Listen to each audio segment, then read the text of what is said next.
Half the stress in your life would just disappear if you just minded your business. Welcome back to another episode of Bible Study with KC. And in this series, we spent a few moments growing with God and getting into our word. Today, we're going to be reading 1 Thessalonians 4:11. And as always, I will be reading the CSB version.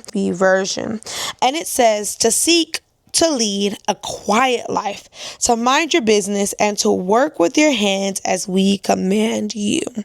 And I really love this because it is so humbling to the nosy people out there. And sometimes I am the nosy person out there. It is so humbling because it's very simple. It says to live a quiet life, to mind your business, and to work with your hands. And that goes against everything that we see in today's society, because today everybody wants validation. Everybody wants attention, and everybody is seeking something from somebody. We're bad out here, but God is telling us to be still, to be focused, and to be disciplined within his words and within his actions and what he's telling us to do. And then a deeper moment that it took for me is not everything needs to be shared or seen for everybody to see what you're doing and what God has going on for you.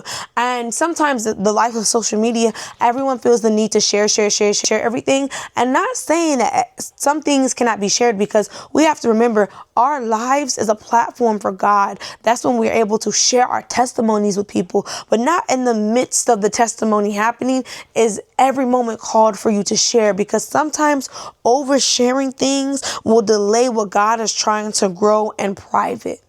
So God is saying you don't need the attention of everybody. Live a quiet life until this is the time for you to do this, or this is the time for you to do that. And then the part that sometimes can be real hard is minding your business. That takes such discipline to mind your business and not to focus on what other people got going on. Sometimes it can be so hard because the gossip and the mess and the tea, it comes to you. Because it's so easy to watch others and what others are doing, but it's so hard to work on yourself. God has given me my own purpose. I don't need to follow what others people. I don't need to be in the mix, because God has his own assignment, his own plan, and his own purpose for each and every one of us. So I want you to remember that a scripture a day keeps the devil away.